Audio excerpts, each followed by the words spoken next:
She had scrubbed 1,000 floors, but none had ever pulled the ground from beneath her feet, until the moment she looked up and saw him. Her husband. Dead 2 years. Smiling down at her from a gilded frame in a stranger's office. Corinne Matthews was 38 years old, though her hands looked 50. They were small, calloused, and perpetually damp from bleach and dish soap. Her skin was a deep, warm brown, the kind that glowed gold under the Florida sun, but rarely saw it. She kept her hair tied back in a tight bun, edges slicked down with gel that smelled faintly of coconut. She wore the same thing every day, black slacks, a white blouse, and shoes with soles so worn they made no sound on marble floors. Silence was part of the job. She moved through the Palm Beach estate like a shadow, seen but not noticed, present but not acknowledged. The house was ridiculous in its size. 10 bedrooms, 8 bathrooms, a wine cellar, a library no one read in, and an Olympic-length pool that glittered under the sun like a shard of broken sky. Corinne cleaned it all. She didn't mind. Work kept her hands busy. Busy hands kept her mind quiet. And a quiet mind didn't wander back to the hospital room where Daniel had taken his last breath, his fingers laced with hers, his voice reduced to a whisper. "You're gonna be fine, baby. You hear me? You're gonna be just fine." He had lied. She wasn't fine. But she was surviving. And survival, she had learned, was just grief in motion. Corinne arrived at the estate every morning at 6 a.m. sharp. She entered through the side door near the kitchen, where the housekeeper, a round, chatty woman named Mallory, was always waiting with a cup of coffee and a list of tasks. "Morning, honey," Mallory said, barely looking up from her clipboard. She was white, mid-50s, with bleached blonde hair and the kind of energy that made Corinne tired just listening to her. "We've got a big one today. Mr. Ashford's office."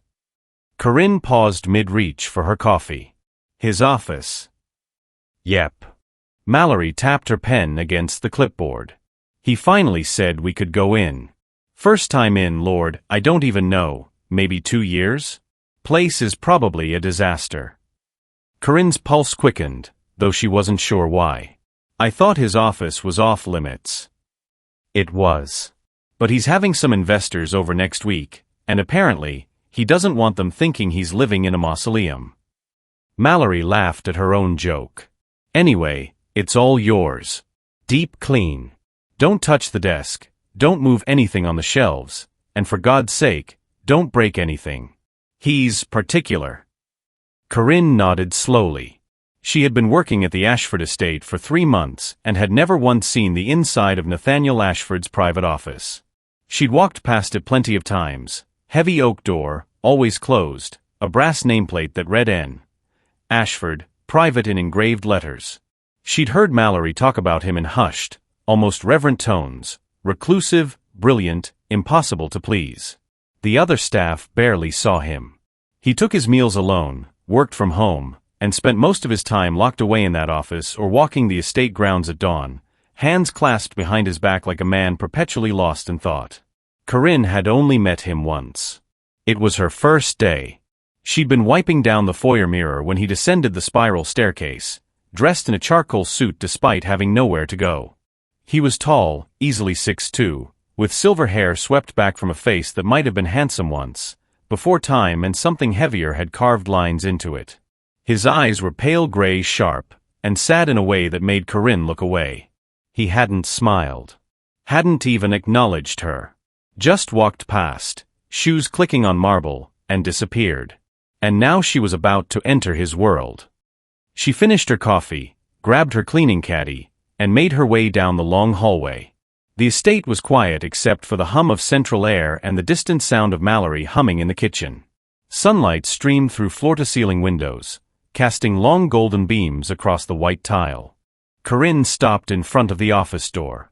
Her reflection stared back at her from the polished brass nameplate. She looked tired. She always looked tired. She turned the handle. The door opened. The office was stunning and suffocating. Floor-to-ceiling bookshelves lined 2 walls, packed with leather-bound volumes that looked more decorative than read. A massive mahogany desk sat in the center of the room, its surface bare except for a brass lamp and a single framed photograph facing away from the door. The floors were dark hardwood, polished to a mirror shine. Heavy curtains were drawn, blocking out most of the light, leaving the room dim and cool. And then there was the wall. The far wall. Corinne stepped inside, her eyes adjusting to the low light. Portraits. 3 of them. Large. Framed in ornate gold. Hung in perfect alignment. The first was a woman, pale, blonde, elegant. She looked like old money. Like someone who'd never worked a day in her life. Her smile was polite but distant. The second was a young boy, maybe 8 or 9, grinning wide, missing a front tooth. He had messy brown hair and eyes that sparkled with mischief. The third. Corinne's breath caught. The third was him. Daniel. Her husband. Her dead husband. Smiling. Younger than she'd ever known him, maybe mid-20s, but unmistakably him. Same strong jawline. Same deep-set eyes. Same scar above his left eyebrow from a childhood fall he'd told her about 100 times. The cleaning caddy slipped from her hands. It hit the floor with a deafening crash. Bottles of cleaner exploded. Glass shattered. Liquid spread across the hardwood in a slow, creeping pool. Corinne didn't move. She couldn't. Her eyes were locked on the portrait. On him. What would you do if you saw someone you loved, someone you buried, staring back at you from a stranger's wall? Footsteps. Fast. Heavy.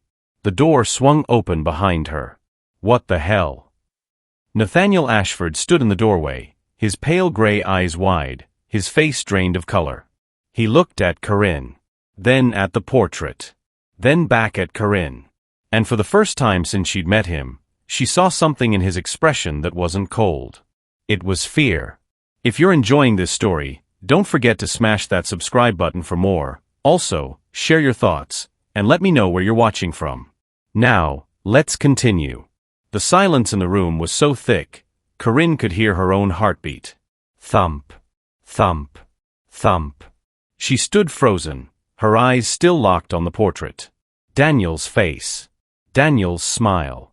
The scar above his eyebrow that she used to trace with her thumb when they lay in bed, her head on his chest, listening to the steady rhythm of his breathing. But Daniel was dead. She had watched them lower his casket into the ground.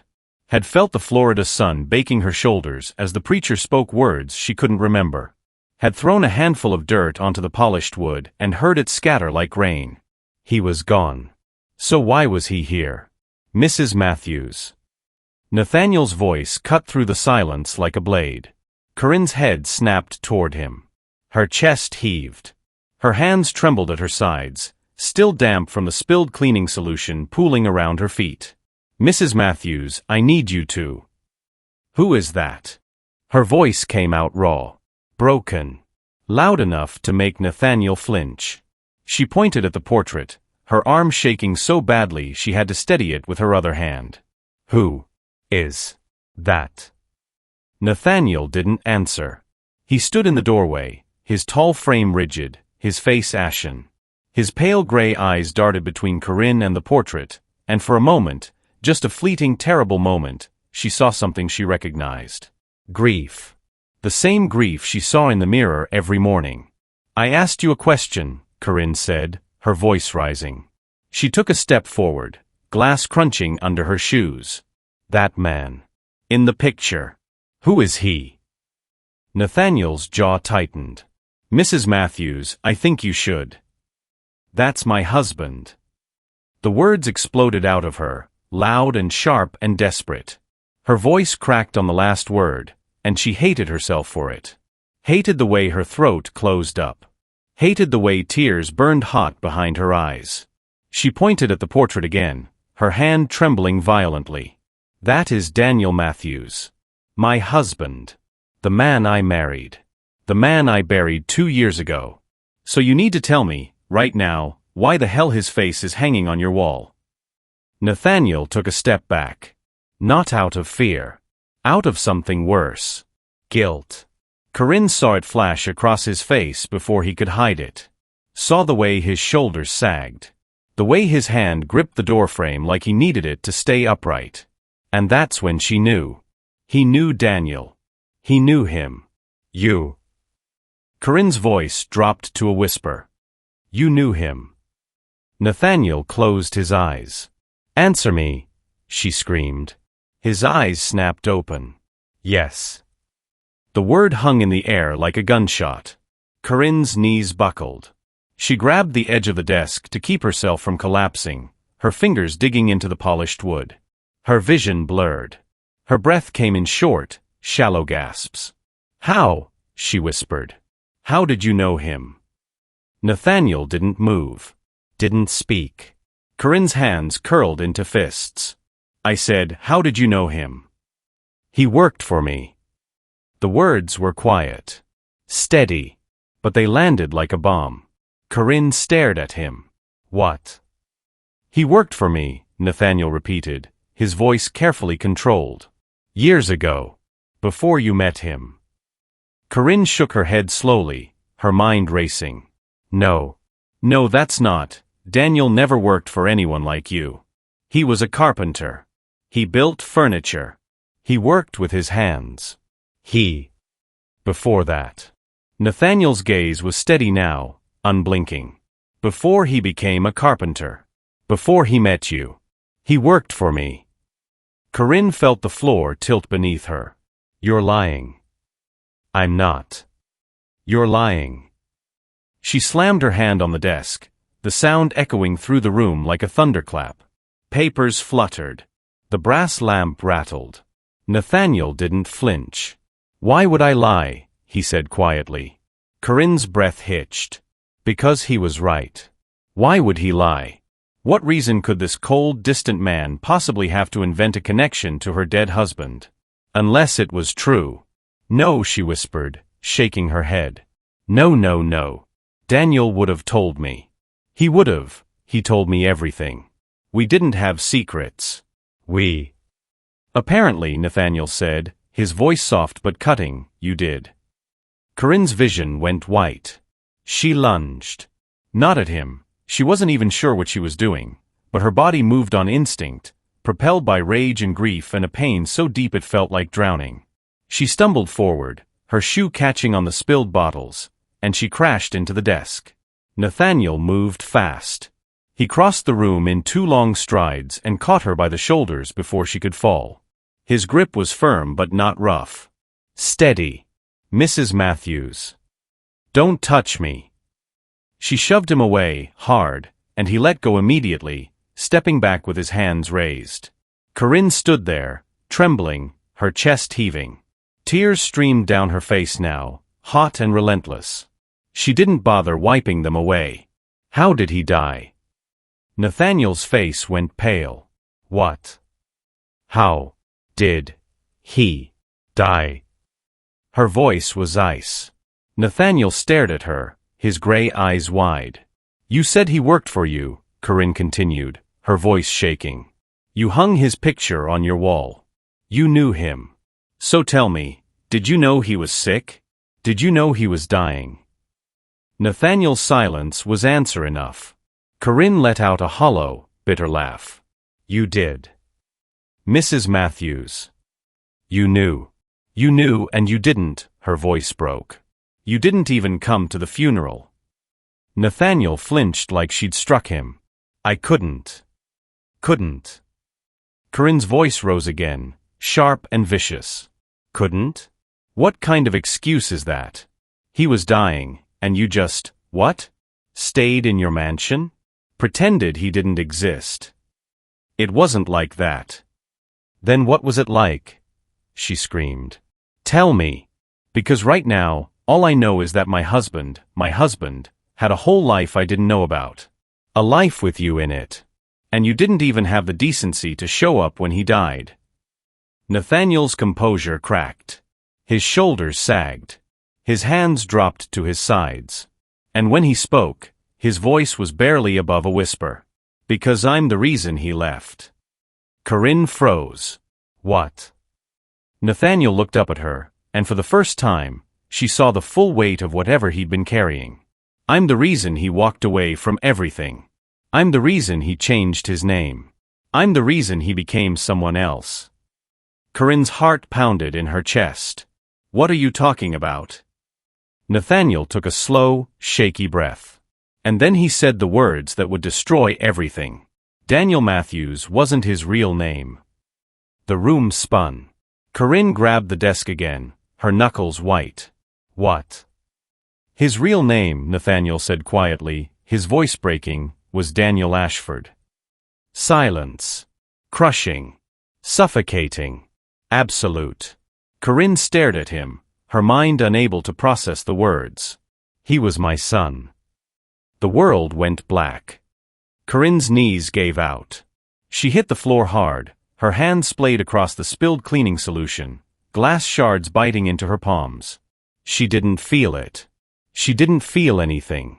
Nathaniel moved toward her, but she held up a shaking hand. Don't. Her voice was hollow. Dead. Nathaniel stopped. Corinne sat there on the floor, her wedding ring glinting in the dim light, and stared at the portrait on the wall. At Daniel. At the man she thought she knew. If the person you loved most had an entire life you never knew about, would you want to know the truth? Drop your comments below. Corinne didn't remember leaving the office. One moment she was on the floor, staring at Daniel's portrait through a haze of tears. The next, she was in her car, a rusted 2008 Honda Civic with a cracked windshield, her hands gripping the steering wheel so tight her knuckles had gone white. She didn't remember driving home either. But somehow, she ended up parked outside her apartment complex in West Palm Beach, the engine still running, the air conditioning blasting cold air that did nothing to stop the trembling in her limbs. Daniel Ashford. The name felt foreign. Wrong. Like trying to wear someone else's skin. Her husband's name was Daniel Matthews. It had always been Daniel Matthews. She'd seen his driver's license. His social security card. The marriage certificate they'd framed and hung above their bed. All of it had said Matthews. So how? Why? Corinne's phone buzzed in the cup holder.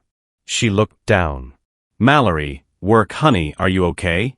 Mr. Ashford said you had to leave suddenly. Do you need me to call someone?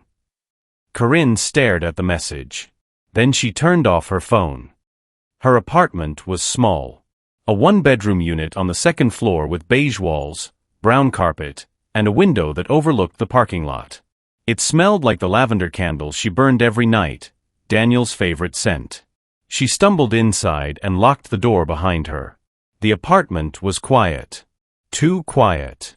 Corinne stood in the middle of the living room, her chest heaving, her eyes scanning the space like she was seeing it for the first time.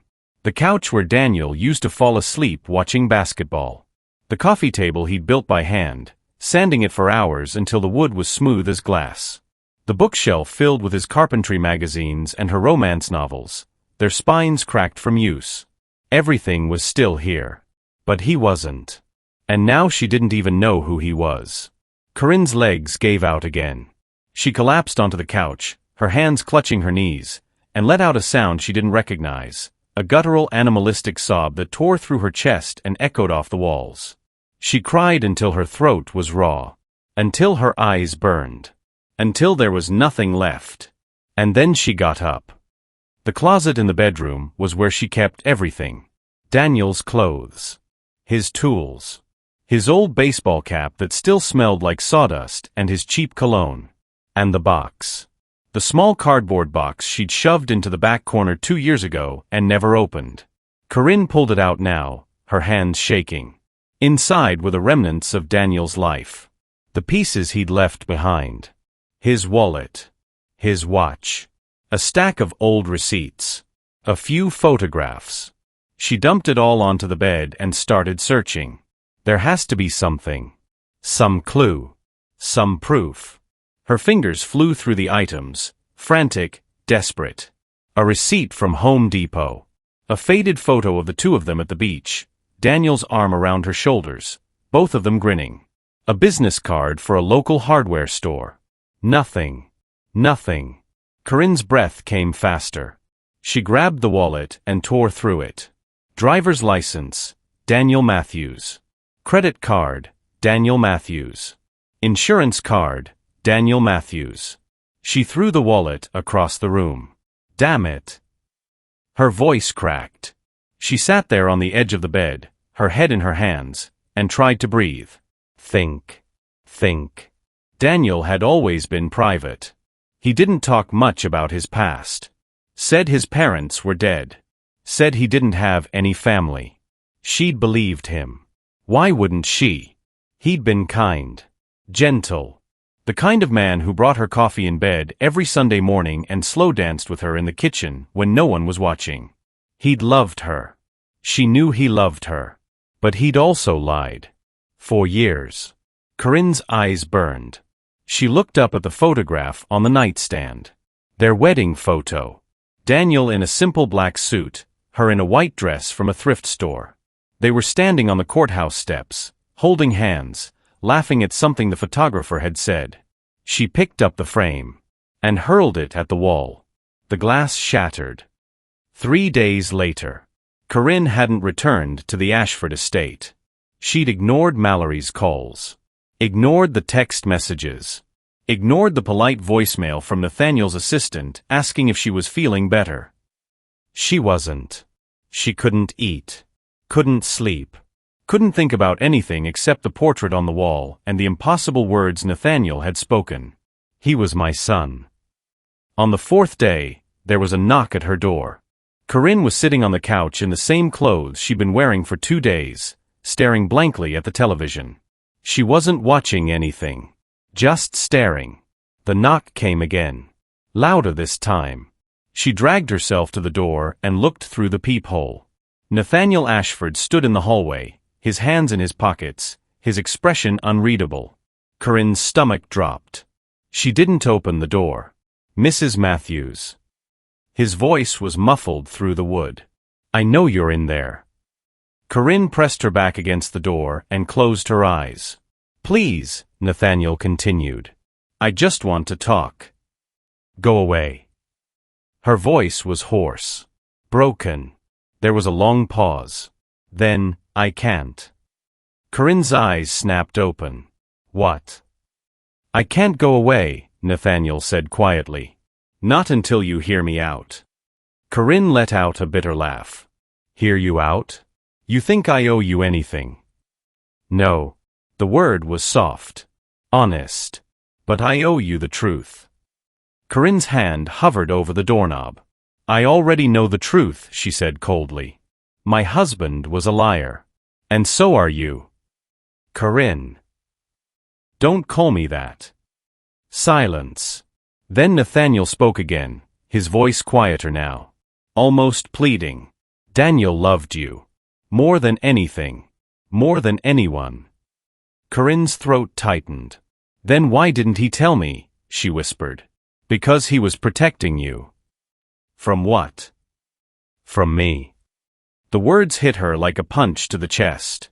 Corinne's hand dropped from the doorknob. She stood there, frozen, her heart pounding. What does that mean? She said finally. Nathaniel didn't answer right away. When he spoke again, his voice was thick with emotion. Let me in. Please. And I'll tell you everything. Corinne's hand moved to the lock. She hesitated. What if he's lying? What if this makes it worse? What if? She unlocked the door. And opened it. Nathaniel stood in the doorway, looking older than he had at the estate. His silver hair was disheveled. His eyes were red-rimmed, like he hadn't slept either. He looked at her, and for the first time, she saw him not as her employer, but as a father. A father who had lost his son. Thank you, he said quietly. Corinne didn't respond. She stepped aside and let him in. They sat in the living room, Nathaniel on the armchair, Corinne on the couch. Neither of them spoke for a long moment. Finally, Corinne broke the silence. Why didn't you come to the funeral? Nathaniel flinched. Because I didn't know he was dead. Corinne's breath caught. What? I didn't know, Nathaniel repeated, his voice cracking. Daniel and we hadn't spoken in over a decade. He cut me off. Changed his name. Disappeared. I tried to find him for years, but he didn't want to be found. Corinne stared at him. Why? Nathaniel looked down at his hands. Because I was a terrible father.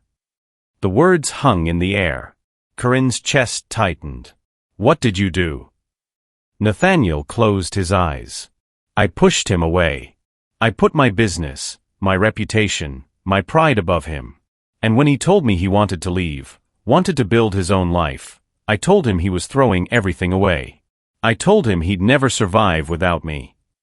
His voice broke. And he proved me wrong. Corinne felt tears prick her eyes. So he left. Yes. And you never reached out. Nathaniel looked up at her, his gray eyes glistening. I tried. God, I tried. But he refused every call. Returned every letter. He wanted nothing to do with me. He paused. And then 2 years ago, I hired a private investigator. Just to know if he was okay. If he was happy. Corinne's heart clenched. And Nathaniel's face crumpled. The investigator told me Daniel had died 3 weeks earlier. Cancer.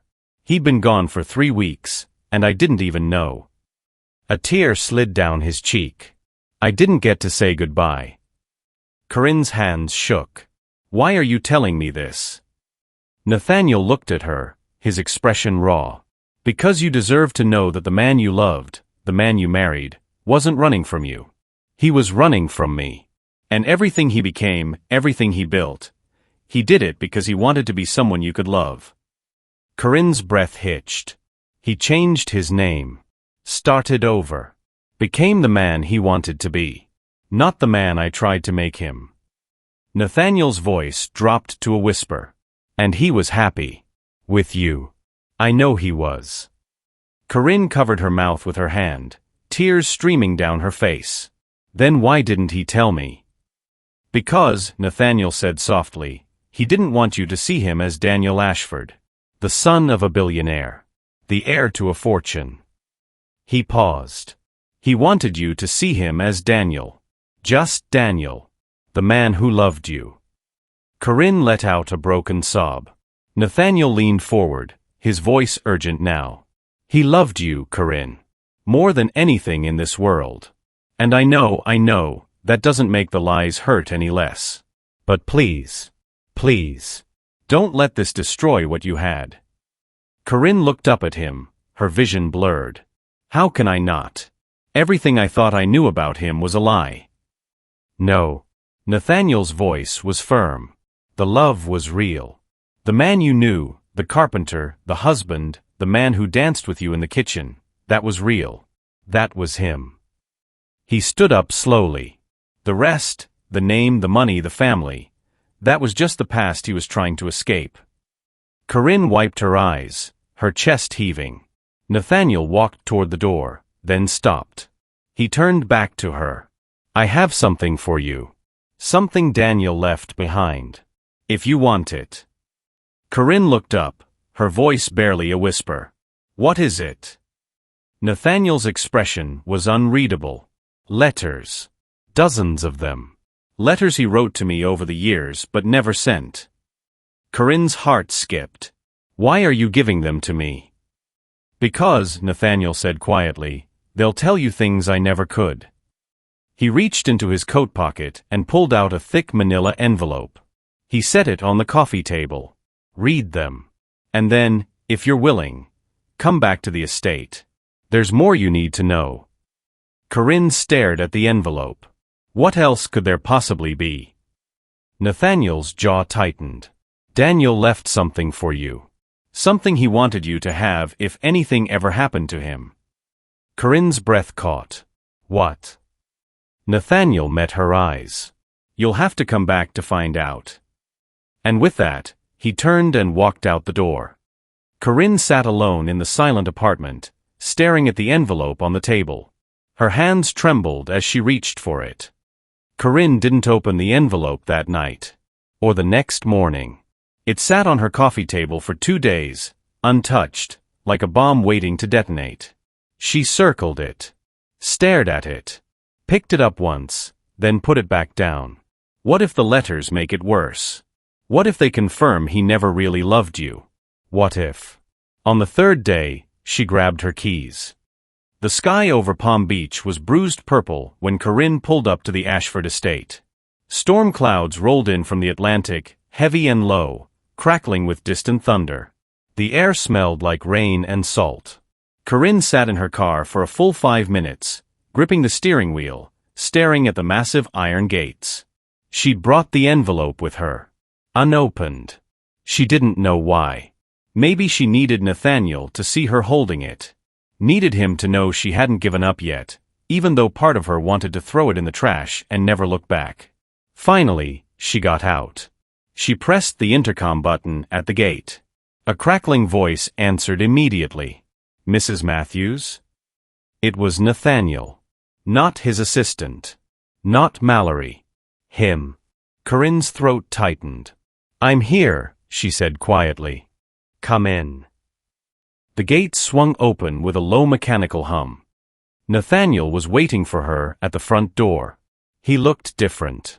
More disheveled. His usually crisp dress shirt was wrinkled, sleeves rolled up to his elbows. His silver hair was uncombed. He looked like he hadn't slept in days. Good. Neither had she. "Thank you for coming," he said, his voice soft. Corinne didn't respond. She just held up the envelope. "I didn't read them." Nathaniel's eyes flickered with something. Surprise? Relief? But he didn't comment. "That's your choice," he said simply. "But there's something else I need to show you first." Corinne frowned. "What?" "Daniel's workshop." Her heart stopped. His what? Nathaniel stepped aside, gesturing for her to come in. He had a workshop here. On the estate. Before he left. "I kept it exactly as he left it." Corinne stared at him. "Why would you do that?" Nathaniel's expression softened. "Because I kept hoping he'd come back." Thunder rumbled overhead as Nathaniel led her through the estate. They walked in silence, past the grand staircase, through a side hallway Corinne had never cleaned, and out a back door that opened onto the sprawling estate grounds. The wind had picked up. Palm trees swayed violently. The first drops of rain began to fall, fat and cold. "It's this way," Nathaniel said, raising his voice over the wind. They hurried across the manicured lawn toward a large structure near the edge of the property, a converted carriage house with wide wooden doors and windows covered in ivy. Nathaniel pulled out a key and unlocked the door. It creaked open, and Corinne stepped into Daniel's past. The workshop was frozen in time. Tools hung on pegboards along the walls, saws, hammers, chisels, sanders, all arranged with meticulous care. A large workbench dominated the center of the space, its surface scarred with years of cuts and burns. Half-finished furniture pieces were scattered around the room, a chair with 3 legs, a table frame, a wooden rocking horse. But it was the smell that broke her. Sawdust. Wood stain. That faint metallic tang of old tools. Daniel. Corinne's knees buckled. She grabbed the edge of the workbench to steady herself, her breath coming in short, sharp gasps. "This was his," she whispered. "Yes." Nathaniel stood in the doorway, rain beginning to soak his shoulders. He didn't come inside. Like he was afraid to trespass. Corinne ran her fingers over the workbench, tracing the grooves and stains. Her vision blurred with tears. "He told me he learned carpentry from his father," she said, her voice trembling. "He said his dad taught him everything." Nathaniel's jaw tightened. "He did. I did teach him. When he was young. Before everything fell apart." Corinne turned to look at him, anger flashing in her eyes. "And then what? You just stopped." "I got busy," Nathaniel said quietly. "Too busy. I hired tutors. Nannies. I threw money at him instead of time. And by the time I realized what I'd done, he was already pulling away." He paused, his voice breaking. This workshop was his refuge. The only place he felt like himself. Corinne looked around the room, her chest aching. "Why didn't you tell me about this when I first started working here?" "Because I didn't know who you were." Corinne frowned. "What do you mean?" Nathaniel stepped inside, rainwater dripping from his hair. I didn't know Daniel had gotten married. I didn't know about you until the day you walked into my office. Corinne's breath caught. You saw me and didn't say anything? I didn't know for sure at first. But then I saw your last name on the employee files. Matthews. And I wondered. He trailed off. So I called the investigator. Asked him to look into you. And when he confirmed you were Daniel's widow. Nathaniel's voice dropped to a whisper. I couldn't let you go. Corinne's stomach twisted. What? You were the last connection I had to him, Nathaniel said, his gray eyes glistening. I know that sounds selfish. I know I should have told you the truth right away. But I needed to be near someone who'd known him. Who'd loved him. Corinne shook her head, anger rising. So you used me? No. Nathaniel stepped forward, desperation in his voice. No, Corinne, You let me scrub your floors. Clean your house. Smile and nod and call you sir while you knew who I was. I was trying to find the right way to tell you. There is no right way. Corinne shouted. You should have told me the second you found out. I know. Nathaniel's voice cracked like thunder. I know. And I'm sorry. I'm so damn sorry. But I was terrified, Corinne. Terrified that if I told you, you'd leave, and I'd lose the only piece of him I had left. Corinne stared at him, her chest heaving. Outside, the storm had fully arrived. Rain hammered against the roof. Lightning split the sky. And then the lights went out. They stood in darkness. The only light came from the flashes of lightning through the windows, illuminating the workshop in brief, ghostly bursts. Power's out, Nathaniel said quietly. Corinne didn't move. Her mind was racing. Her heart pounding. She wanted to leave. Wanted to storm out into the rain and never come back. But something held her there. Maybe it was the smell of sawdust. Maybe it was the way Nathaniel's voice had broken when he said he was terrified. Maybe it was the envelope still clutched in her hand. I need to know, she said finally, her voice barely audible over the storm. Know what? Why he left. Why he changed his name. Why he chose me. Nathaniel was silent for a long moment. Then he walked to a corner of the workshop and pulled a tarp off a large wooden chest. The answers are in here. Corinne's pulse quickened. What is that? Everything Daniel left behind when he walked away. Letters. Journals. Photos. Things I couldn't bring myself to throw away. He opened the chest. Inside were stacks of notebooks, loose papers, old photographs, and a small wooden box carved with intricate designs. Corinne stepped closer, her breath shallow. He kept all of this. I did, Nathaniel said. He left it all here. I don't think he ever wanted to see it again. Another flash of lightning. Corinne reached into the chest and pulled out a leather-bound journal. She opened it. Daniel's handwriting. Messy. Familiar. Heartbreaking. The first entry was dated 15 years ago. I can't do this anymore. I can't be the person he wants me to be. I'm suffocating. Corinne's hands trembled. She flipped through the pages, reading fragments. He doesn't see me. He only sees the Ashford name. The air. The disappointment. I'm leaving. I don't know where. But I need to disappear. I met someone today. Her name is Corinne. She smiled at me like I was just a person. Not a name. Not a legacy. Just me. Corinne's vision blurred.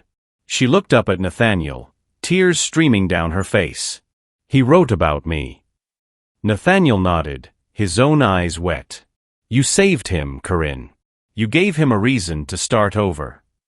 Corinne clutched the journal to her chest, her body shaking with sobs. Why didn't he tell me? Because he was afraid, Nathaniel said gently. Afraid you'd see him differently. Afraid you'd leave him the way I did. Corinne sank to the floor, the journal in her lap, and wept. Nathaniel knelt beside her, careful not to touch her, but close enough that she could feel his presence. I'm sorry, he whispered. For everything. For failing him. For lying to you. For all of it. Corinne looked at him through her tears. And for the first time, she saw him not as the enemy, but as someone who'd lost just as much as she had. We're stuck here, aren't we? She said quietly. Until the storm passes. Nathaniel nodded. Looks like it. Corinne wiped her eyes and looked down at the journal. Then we might as well keep reading. Nathaniel hesitated. Are you sure? Corinne opened the journal to the next page. No. But I need to know the truth. She began to read aloud. And as the storm raged outside, the two of them sat together in Daniel's workshop, piecing together the life of the man they'd both loved. The rain hammered the workshop roof like 1,000 fists. Corinne sat cross-legged on the dusty floor, the journal open in her lap, illuminated by the flashlight on Nathaniel's phone. He sat across from her, his back against the workbench, his face half hidden in shadow. She read aloud, her voice shaking. August 12th. I told him today. Told him I wanted to build furniture, not empires. He laughed. Actually laughed. Said I was throwing away my legacy for manual labor. Like the work I love is beneath me. Beneath him. Corinne's throat tightened. He doesn't understand. He'll never understand. To him, success is money. Power. Control. But to me, success is creating something with my own hands. Something real. She looked up at Nathaniel. His jaw was clenched. His eyes fixed on the floor. You laughed at him, Corinne said quietly. Yes. You told him his dreams were worthless. Nathaniel's voice cracked. Yes. Corinne turned the page, her hands trembling. September 3rd. I'm leaving. I don't know when. But I can't stay in this house anymore. Every room reminds me that I'll never be enough for him. Never be the son he wanted. Lightning flashed. Thunder shook the walls. Corinne flipped forward, her eyes scanning the entries. November 20th. I changed my name today. Daniel Matthews. It feels strange. Like wearing someone else's skin. But it also feels free. December 1st. I met her again. Corinne. The woman from the coffee shop. She asked me what I do, and I told her I'm a carpenter. She said, that's beautiful. Creating things that last. No one's ever said that to me before. Corinne's voice broke. She covered her mouth, tears spilling down her cheeks. Nathaniel leaned forward, his voice hoarse. Keep going. Please. Corinne nodded, wiping her eyes. January 10th. I asked her out. She said yes. I don't know what I'm doing. I don't know how to be Daniel Matthews. But when I'm with her, I don't have to pretend. I can just be. March 15th. I told her I love her. She cried. Happy tears, she said. I didn't know happy tears were a thing. But now I do. And I want to spend the rest of my life making her cry them. Corinne let out a broken sob. Nathaniel stood abruptly, turning away, his shoulders shaking. I'm sorry, he whispered. God, Corinne, I'm so sorry. Why? Corinne demanded, her voice rising. Why did you push him away?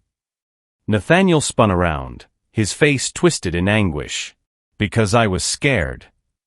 Of what? Of losing him the way I lost his mother. The words exploded out of him like a dam breaking. Corinne froze. Nathaniel staggered backward, his hand gripping the workbench for support. Daniel's mother, my wife, she died when he was 8 years old. Corinne's breath caught. How? Car accident. Nathaniel's voice was hollow. She was driving home from Daniel's school play. It was raining. Just like tonight. She never made it. He closed his eyes, his face contorted in pain. Daniel was in the car with her. Corinne's heart stopped. What? He survived. She didn't. He watched her die, Corinne. watched her take her last breath while they waited for the ambulance. Tears streamed down Nathaniel's face. And I wasn't there. I was at a business meeting. Too important to skip. Too important to go to my son's school play. His voice broke. So when she died, Daniel blamed me. And he was right to blame me. Corinne stood slowly, the journal slipping from her hands. Nathaniel. After that, I threw myself into work. Convinced myself that if I could just build the company, make enough money, give Daniel everything, it would make up for what I'd taken from him. He let out a bitter laugh. But all he wanted was me. And I couldn't give him that. Because every time I looked at him, I saw her. I saw the woman I loved. The woman I'd failed. Nathaniel sank to his knees, his body shaking with sobs. So I pushed him away. Kept him at arm's length. And when he told me he wanted to leave, to build his own life, part of me was relieved. Because then I wouldn't have to face what I'd done. Corinne crossed the space between them and knelt beside him. You were grieving, she said softly. I was a coward, Nathaniel spat. I let my son walk out of my life because I was too broken to fight for him. He forgave you. Nathaniel looked up, his eyes red and swollen. What? Corinne picked up the journal and flipped to the last entry. She read aloud, her voice trembling. June 4th. I'm getting married today. To Corinne. The woman who saved me. I wish Dad could be here. I wish I could tell him I understand now. That grief makes you do terrible things. That sometimes love means letting go. Corinne's voice cracked. I forgive him. I don't know if I'll ever tell him. But I forgive him. Nathaniel collapsed forward, his hands covering his face, and wept. They sat in silence for a long time. The storm outside began to weaken. The rain softened to a steady patter. Finally, Corinne spoke. There's more, isn't there? Nathaniel looked up, his face pale. What do you mean? You said Daniel left something for me. Something he wanted me to have. Nathaniel hesitated. Then he stood and walked to the wooden chest. He reached inside and pulled out the small carved box Corinne had seen earlier. He held it out to her. This. Corinne took it with trembling hands. The box was beautiful. Intricate. The wood was dark mahogany, polished to a mirror shine, with delicate carvings of vines and flowers wrapping around the edges.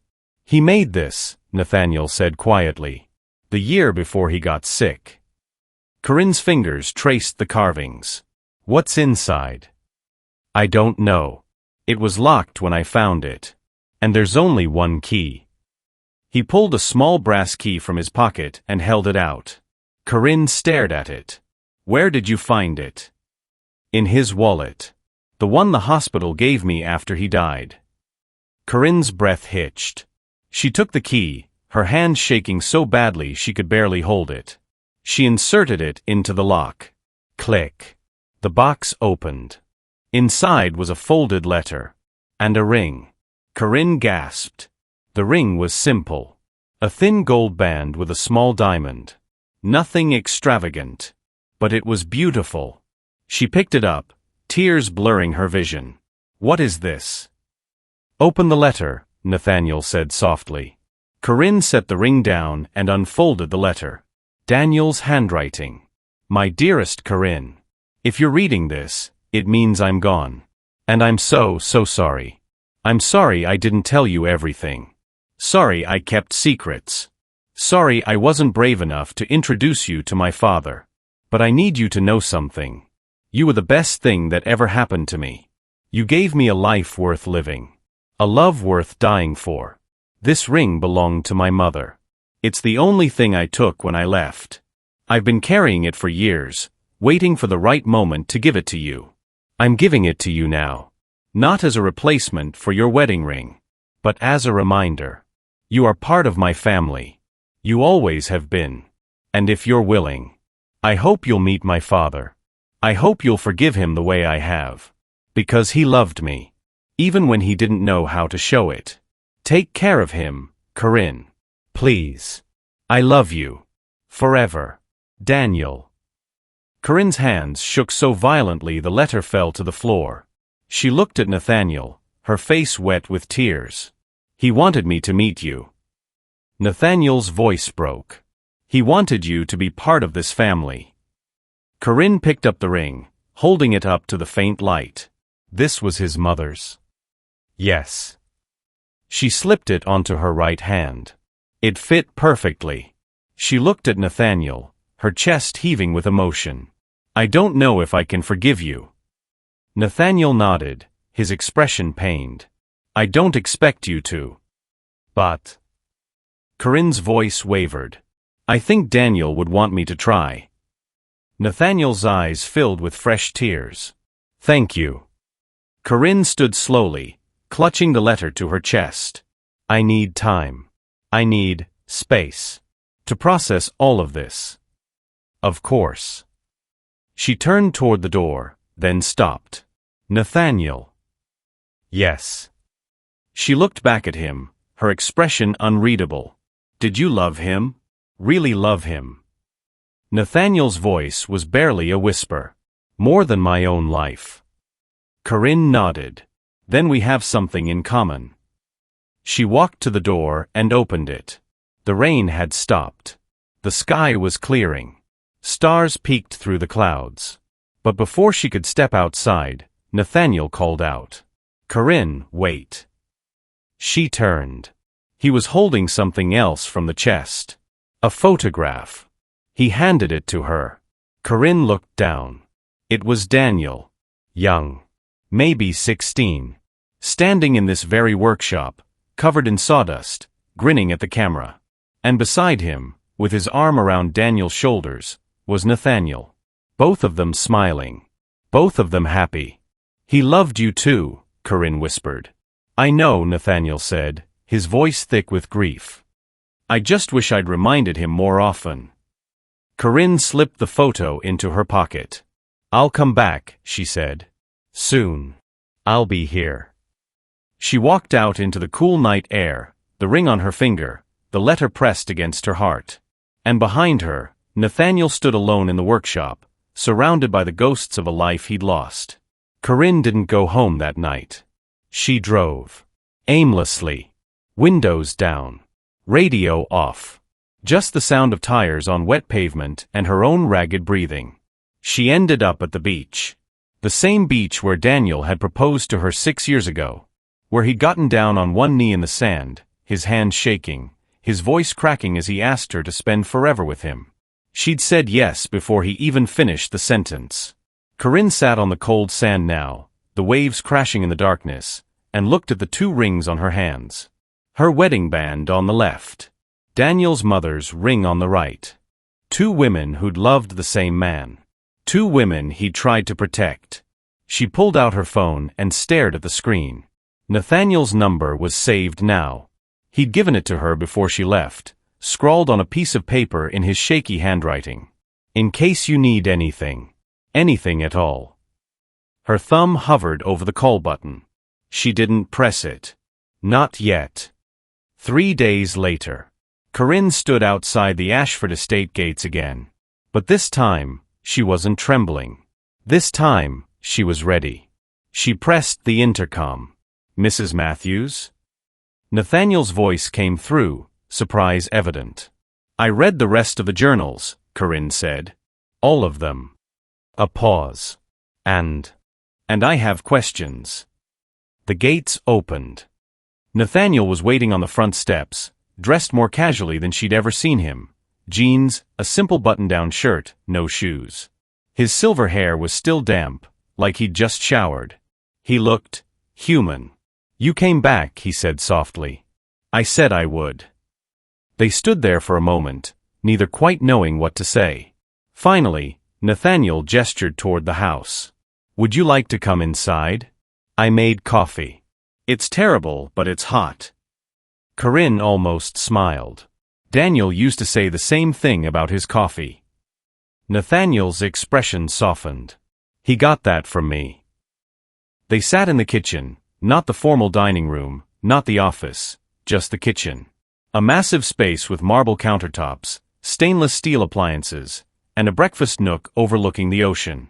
Corinne wrapped her hands around a mug of coffee. Nathaniel was right. It was terrible, but she drank it anyway. So, Nathaniel said, sitting across from her. Questions. Corinne set down her mug. The journals. Daniel wrote about his mother a lot. About how much he missed her. Nathaniel nodded, his throat tight. He did. But he also wrote about you. About the good times. Before she died. Nathaniel looked up, surprised. He did. Corinne pulled out one of the journals and opened it to a marked page. I remember Dad teaching me how to use a saw. I was 7. Mom was terrified I'd cut my hand off, but Dad just laughed and said, "He'll be fine. He's got steady hands." And I was fine. We built a birdhouse together that day. It was lopsided and ugly, but Dad put it in the front yard anyway. Said it had character. Nathaniel's eyes glistened. I remember that birdhouse. Your mother hated it. She did, Corinne continued reading. But she never made him take it down. Because she knew it made me happy. She knew it was ours. Nathaniel covered his mouth with his hand, his shoulders shaking. Corinne closed the journal gently. He didn't just write about the pain, Nathaniel. He wrote about the love, too. I don't deserve that, Nathaniel whispered. Maybe not, Corinne said honestly. But he gave it to you anyway. Nathaniel looked at her, tears streaming down his face. How do I make this right? How do I fix what I broke? Corinne reached across the table and placed her hand over his. You can't fix it. But maybe, we can build something new. Over the next few hours, they talked. Really talked. Nathaniel told her stories about Daniel's childhood. About the time he tried to build a treehouse and nearly fell out of the tree. About his obsession with Legos. About the way he used to sneak into the workshop at night and work on secret projects. He made me a jewelry box for my birthday once, Nathaniel said, a faint smile on his lips. Spent weeks on it. Carved my initials into the lid. It was the most beautiful thing I'd ever seen. Do you still have it? Corinne asked. Nathaniel nodded. I keep it on my dresser. I look at it every morning. Corinne's chest tightened. He never stopped loving you, Nathaniel. Even when he was angry. Even when he left.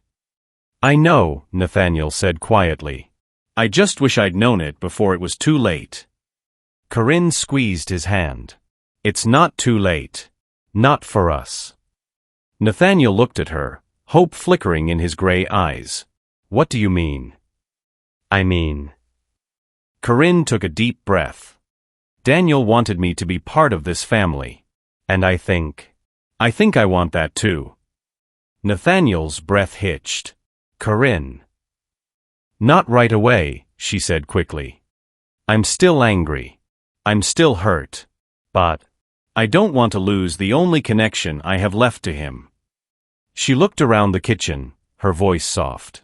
This house. You. The workshop. It's all part of Daniel. And I'm not ready to let that go. Nathaniel stood abruptly and crossed to the window, his back to her. You have no idea what that means to me. Corinne stood and joined him, looking out at the ocean. Tell me about her. Daniel's mother. Your wife. Nathaniel was silent for a long moment. Then he spoke, his voice thick with emotion. Her name was Elizabeth. Lizzie. She was light. That's the only way I can describe her. She lit up every room she walked into. He smiled faintly. Daniel got his smile from her. His kindness. His belief that people are good, even when they're not. She sounds wonderful. She was, Nathaniel said. Too good for me, honestly. But she loved me anyway. God knows why. He turned to Corinne, his expression raw. When she died, I didn't just lose my wife. I lost myself. And I took Daniel down with me. Corinne's eyes filled with tears. But you still loved him. I never stopped. They stood there in silence, two broken people bound by the ghost of a man they'd both loved. Finally, Corinne spoke. Show me. Show you what? Show me more of him. The parts one never knew. The parts he kept hidden. Nathaniel hesitated. Then he nodded. Come with me. He led her upstairs. Down a long hallway lined with family portraits. Nathaniel, Elizabeth, and a young Daniel, all smiling, frozen in happier times. They stopped in front of a door at the end of the hall. This was his room, Nathaniel said quietly. I haven't changed anything. He opened the door. Corinne stepped inside and gasped. The room was massive. Posters of basketball players on the walls. Bookshelves crammed with novels and comic books. A bed with a navy blue comforter. A desk covered in drawings and sketches. And in the corner, a half-finished wooden sculpture of a woman holding a child. Corinne walked over to it, her hand trembling as she traced the carved lines. Is this? Elizabeth and Daniel, Nathaniel said. He started it a month before she died. Never finished it. Corinne's tears fell freely now. It's beautiful. He was talented, Nathaniel said. More talented than he ever gave himself credit for. Corinne turned to him. Can I take this? The sculpture. Nathaniel looked surprised. Of course. It should be yours. No, Corinne said firmly. It should be ours. Nathaniel's face crumpled. He crossed the room and pulled Corinne into a hug. She stiffened at first, then slowly, tentatively, she hugged him back. They stood there, two strangers bound by grief, holding each other in the middle of Daniel's childhood bedroom. And for the first time since Daniel died, Corinne felt like she wasn't alone. Later that evening, they sat in the workshop again. This time, the lights were on. The storm had passed. Nathaniel pulled out more journals, more photos, more pieces of Daniel's life. They laughed at stories, cried at confessions, pieced together the man they'd loved from different angles. He used to steal cookies from the kitchen, Nathaniel said, chuckling. Every Sunday, Elizabeth would bake a fresh batch, and by Monday, half of them would be gone. Corinne laughed. He did the same thing with me. I'd bake brownies, and he'd swear he only had one. But I'd find crumbs all over his workshop. They both smiled. Then Nathaniel's expression grew serious. Corinne, can I ask you something? Of course.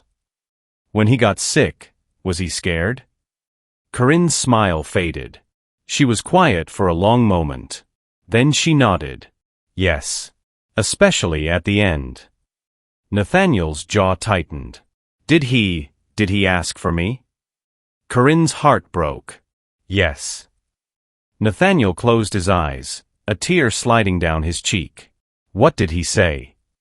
Corinne's voice was barely a whisper. He said, I wish I could have made him proud. Nathaniel's breath left him in a rush.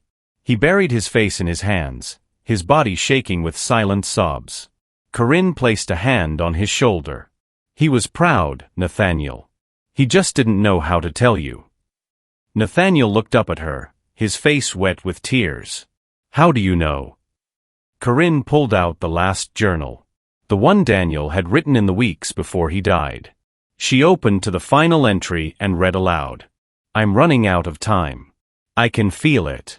But if there's one thing I need to say before I go, it's this. I'm proud to be my father's son. I always have been. I just wish I'd told him. Nathaniel broke. Completely. He collapsed forward, sobbing into his hands, years of guilt and grief pouring out of him. Corinne knelt beside him and wrapped her arms around him. It's okay, she whispered. He knew. He knew. They stayed like that for a long time. Two souls, shattered by loss. But maybe, just maybe, beginning to heal. Corinne started coming to the estate every day. Not as a maid. As family. She and Nathaniel would sit in the workshop for hours, sorting through Daniel's belongings, sharing stories, filling in the gaps of a life neither of them had fully known. Mallory noticed the change immediately. Well, she said one morning, eyeing Corinne as she walked past the kitchen without her cleaning caddy. Someone's been promoted. Corinne just smiled. She didn't owe anyone an explanation. For the first time in 2 years, she felt something other than grief. She felt connection. But connection, she would learn, could be just as fragile as it was powerful. It happened on a Tuesday. Corinne arrived at the estate to find Nathaniel in his office, standing in front of the portrait, the one that had started everything. He didn't hear her come in. Nathaniel. He turned, and she saw it immediately. Guilt. Fresh. Raw. Written all over his face. What's wrong? Corinne asked, her stomach tightening. Nathaniel hesitated. I need to tell you something. Those words. The same words that had destroyed her world once before. What is it? She said, her voice sharper than she intended. Nathaniel gestured to the desk. There was a folder lying open. Documents. Official-looking papers with legal seals. Corinne stepped closer. Her eyes scanned the top page. Death certificate. Name, Daniel James Ashford. Date of death, March 14, 2023. Her breath caught. Why do you have this? Nathaniel's voice was quiet. I had it amended. 2 weeks after he died. Changed it from Daniel Matthews back to Daniel Ashford. Corinne stared at him. You did what? Legally, he was still my son. Still my heir. I had the right. You had the right? Corinne's voice rose. He spent his entire adult life running from that name. And you just erased who he chose to be. I didn't erase him. Yes, you did. Corinne slammed her hand on the desk. You couldn't accept him when he was alive, so you rewrote him when he was dead. Nathaniel flinched. That's not. Then what is it, Nathaniel? Tears burned in her eyes. Because from where I'm standing, it looks like you cared more about your legacy than you ever cared about him. That's not true. Isn't it? Corinne grabbed the death certificate, her hands shaking. Daniel Matthews was the man I married. The man who loved me. The man who built a life with nothing because he refused to live off your money. She threw the paper at him. And you couldn't even let him keep his name in death. Nathaniel's face went pale. I was trying to honor him. By doing the one thing he never wanted. Corinne's voice cracked. He didn't want to be Daniel Ashford. He hated being Daniel Ashford. He was still my son. The words echoed through the office. Corinne stared at him, her chest heaving. No, she said quietly. He stopped being your son the day you chose your pride over him. Nathaniel recoiled like she'd slapped him. Corinne. Did you even ask me? Her voice dropped to a whisper. Did you think for 1 second that maybe his widow should have a say in how his death was recorded? Nathaniel opened his mouth. Then closed it. Because the answer was obvious. You didn't, Corinne said, her voice hollow. You didn't ask. You didn't tell me. You just did what you wanted. Just like you always do. I was grieving. So was I. Corinne screamed. I was grieving. But I didn't get to rewrite history. I didn't get to pretend he was someone he wasn't. She turned away, her hands covering her face. I can't do this. Corinne, please. No. She spun back around, tears streaming down her cheeks. I thought we were healing. I thought we were building something. But you're still the same man who pushed him away. Still the same man who only sees what you want. That's not fair. Fair. Corinne laughed bitterly. Nothing about this is fair, Nathaniel. My husband is dead. And I just found out the man I've been mourning had a whole other life. A father who's been lying to me again. I wasn't lying. You were hiding. Corinne shouted. Hiding this. Just like you hid the truth about who you were when I started working here. Nathaniel's jaw clenched. I was protecting you. From what? From this. Nathaniel gestured wildly. From this exact moment. Because I knew that the second you found out what I'd done, you'd look at me the way you're looking at me right now. Corinne's voice went cold. And how am I looking at you? Nathaniel's shoulders sagged. Like I'm the villain. Silence. Heavy. Crushing. Corinne wiped her eyes, her voice barely above a whisper. You're not the villain, Nathaniel. You're just broken. And you keep breaking everyone around you. She walked to the door. Corinne, wait. She stopped but didn't turn around. Was there anything else you haven't told me? Nathaniel hesitated. Too long. Corinne's blood ran cold. What else? She demanded, turning slowly. Nathaniel wouldn't meet her eyes. Nathaniel. What else? He took a shaky breath. When Daniel got sick, when the doctors told him it was terminal. Corinne's heart stopped. He called me. No. He called you. Corinne's voice was barely audible. Nathaniel nodded, his face ashen. 3 months before he died. He called. Said he wanted to talk. Wanted to. His voice broke. Wanted to reconcile. Corinne felt the floor tilt beneath her. And what did you do? Nathaniel closed his eyes. I hung up.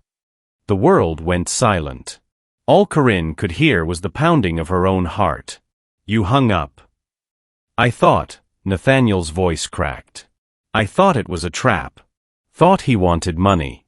I'd been burned before by people pretending to be him, and I didn't believe it was really him. So you hung up? Yes. And he never called back? No. Corinne staggered backward, her hand clutching her chest. He was dying, she whispered. He was dying, and he reached out to you, and you hung up on him. I didn't know he was dying. Nathaniel's voice rose in desperation. I didn't know. If I had known. You would have what? Corinne screamed. You would have answered. You would have said you were sorry. You would have been his father. Yes. Well, you didn't get the chance. Corinne's voice shattered. Because he died thinking you didn't want him. Died thinking you hated him. I didn't hate him. Then why didn't you call him back? Corinne was sobbing now, her body shaking. Why didn't you try? Why didn't you? She couldn't finish. She doubled over, gasping for air, the weight of it all crushing her. Nathaniel moved toward her. Don't, she choked out, holding up a hand. Don't touch me. He stopped. Corinne straightened slowly, wiping her face with trembling hands. I need to go. Corinne, please. I need to go. She walked to the door, her legs unsteady. Corinne. Nathaniel's voice was raw, desperate. Please don't leave like this. She stopped in the doorway, her back to him. He loved you, she said quietly. Even after everything you did. Even after you pushed him away. He loved you. Her voice broke. And you threw it away. Twice. She walked out. Nathaniel stood alone in the office, the death certificate still lying on the desk, the portrait of his son staring down at him. And for the first time in years, he fell to his knees and wailed. A sound so raw, so broken, it echoed through the empty mansion like a ghost. Outside. Corinne made it to her car before she collapsed. She sat in the driver's seat, sobbing uncontrollably, her hands gripping the steering wheel. Her phone buzzed. A text from Nathaniel. I'm sorry. For everything. I don't expect you to forgive me. But please know, Daniel would be so proud of the woman you are. And so am I. Corinne stared at the message through blurred vision. Then she threw her phone onto the passenger seat and drove away.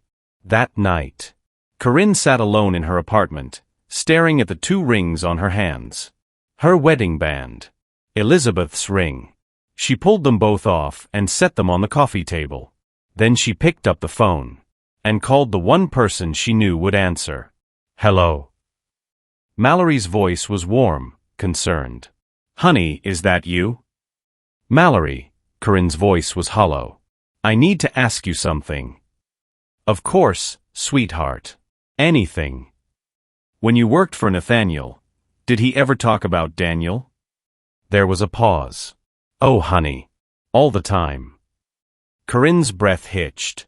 What did he say? Mallory's voice softened. He said Daniel was the best thing he ever made, and the biggest mistake he ever lost. Corinne closed her eyes, fresh tears streaming down her face. Did he ever try to find him? Every day, Mallory said quietly. For years. He hired investigators. Spent millions. But Daniel didn't want to be found. Corinne's chest tightened. Thank you, Mallory. Corinne, wait. She hung up and sat in the darkness, staring at the rings. Corinne didn't sleep that night. Or the next. She called in sick to her other 2 jobs, a diner where she waitressed and a laundromat where she folded clothes for minimum wage. Jobs she'd taken to survive after Daniel died. Jobs she'd kept even after working at the Ashford estate because she didn't trust anything that felt too good to be true. Turned out she was right not to trust it. She spent 3 days in her apartment, curtains drawn, surviving on crackers and tap water, staring at the ceiling and replaying every conversation she'd had with Nathaniel. He was my son. I hung up. I was protecting you. Every word felt like a knife. On the 4th day, there was a knock at her door. Corinne ignored it. The knocking continued. Mrs. Matthews? A woman's voice. Unfamiliar. Professional. My name is Patricia Reeves. I'm Mr. Ashford's attorney. He asked me to deliver something to you. Corinne didn't move. I'll leave it by the door, the woman continued. Please. It's important. Footsteps retreated. Corinne waited 10 minutes before opening the door. A large manila envelope sat on her doormat. She picked it up, her hands trembling. Inside was a letter. And a check. Corinne pulled out the check first. Her breath caught. $2 million. Pay to the order of Corinne Matthews. Her hands shook so badly she almost dropped it. She tore open the letter. Corinne. I don't expect you to read this. I don't expect you to forgive me. But I need to say this anyway. The check is yours. No strings attached.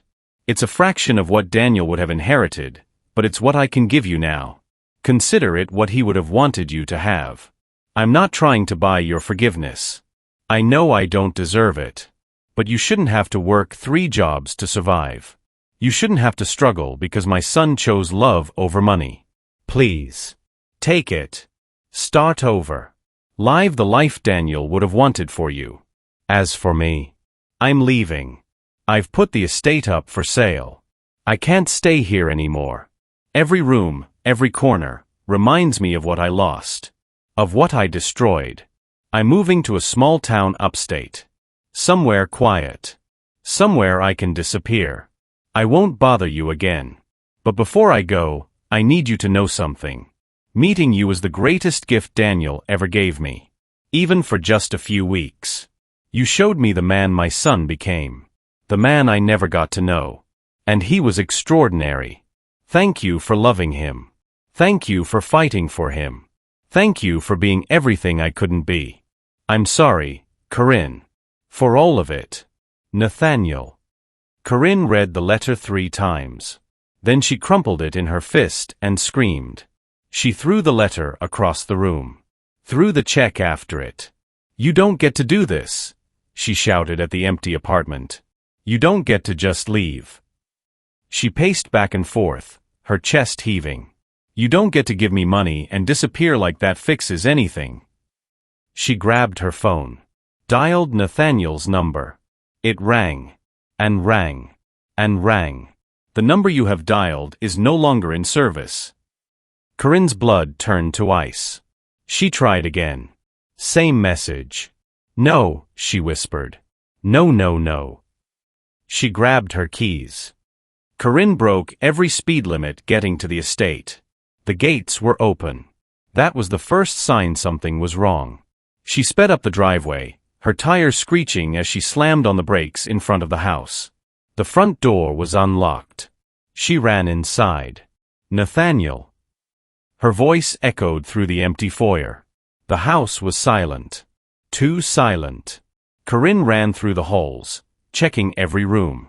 The kitchen, empty. The office, cleared out. The portrait was gone. The desk was bare. Her heart pounded. She sprinted toward the workshop. The workshop door was ajar. Corinne burst inside, her chest heaving. Nathaniel was there. Standing in the center of the room, surrounded by boxes. Everything, Daniel's tools, his journals, his projects, was being packed away. He looked up, startled. Corinne. "What are you doing?" she demanded, her voice raw. Nathaniel's face was drawn. Exhausted. Like he hadn't slept in days either. "I told you. I'm leaving." "You can't just leave." "Yes, I can." His voice was flat. Defeated. Corinne stormed toward him. "You think running away fixes this? You think money fixes this?" "I'm not trying to fix anything," Nathaniel said quietly. "I'm trying to give you peace." "Peace?" Corinne laughed bitterly. "You think I'll have peace knowing you gave up? Knowing you walked away again? What else do you want from me?" Nathaniel's voice cracked, raw emotion breaking through. "You were right, Corinne. I am broken. I ruin everything I touch. I ruined my marriage. I ruined my son. And now I've ruined you. You haven't ruined me. Haven't I?" Nathaniel gestured wildly. "You came here looking for answers, and all I gave you was more pain. More lies. More." "Stop." Corinne's voice rang out like a gunshot. Nathaniel froze. Corinne's chest heaved, tears streaming down her face. "You want to know what you gave me?" she said, her voice shaking. "You gave me Daniel. All of him. The parts one knew and the parts one didn't. You gave me his history. His pain. His love." She took a step closer. "Yes, you hurt me. Yes, you lied. But you also showed me that Daniel didn't just love me, he chose me. Every single day. Despite everything he came from. Despite everything he lost."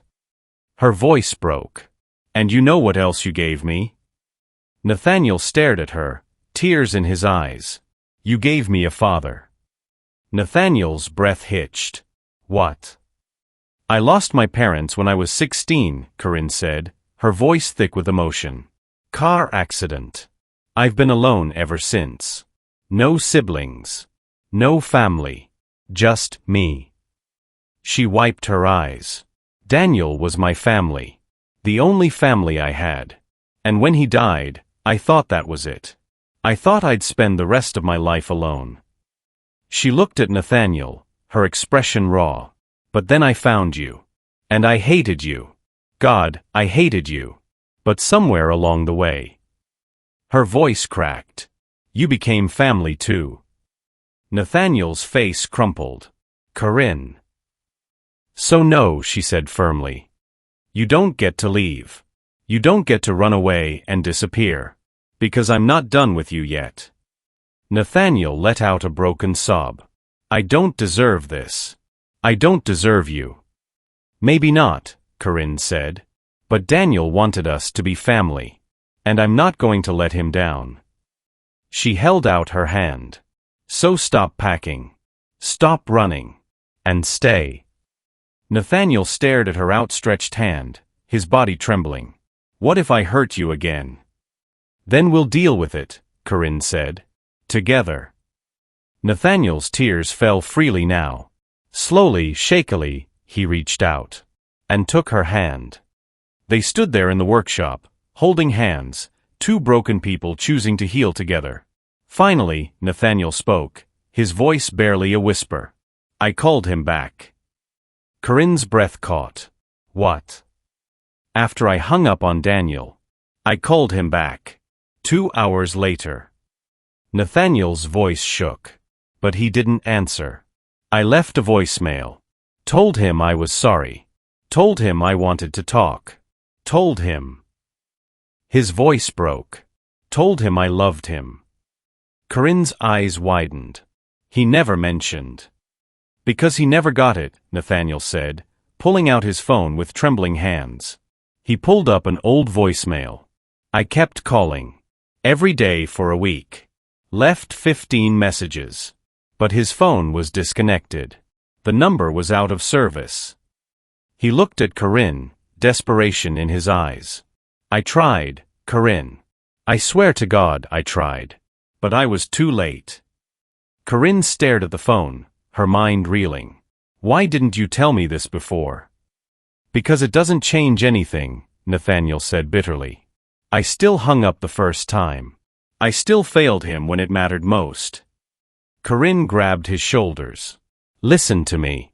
You tried. You called him back. You told him you loved him. But he never heard it. It doesn't matter, Corinne said firmly. What matters is that you said it. You chose love over pride. Even if it was too late. Nathaniel's face twisted in anguish. How is that enough? Because, Corinne said softly, it means you can change. It means you're not the same man who pushed him away. She squeezed his shoulders. And that means there's hope for us. Nathaniel searched her eyes. You really believe that? I have to, Corinne whispered. Because if I don't, then Daniel died for nothing. Nathaniel pulled her into a tight embrace. They stood there, holding each other, grieving together. Finally, Corinne pulled back.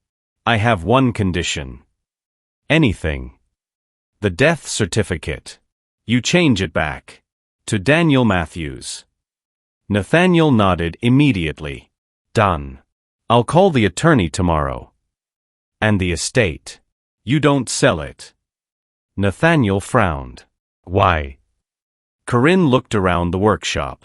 Because this is where Daniel's story started. And I think it's where ours should continue. Nathaniel's eyes widened. You want to stay? Here. Not as your maid, Corinne said. As your daughter-in-law. Nathaniel's breath caught. Corinne. She pulled out the 2 rings she'd been carrying in her pocket. Her wedding band. Elizabeth's ring. She slipped them both back on. Daniel wanted us to be a family. So let's be a family. Nathaniel's tears fell freely. I don't know how to do this. Corinne smiled through her own tears. Neither do I. But we'll figure it out. She held out her hand again. Together. Nathaniel took her hand, his grip firm this time. Together. Outside, the sun was setting over the ocean.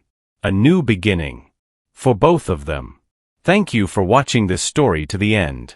If you enjoyed this story, you will surely love the next. Click on the image or video showing on your screen right now to watch the next one.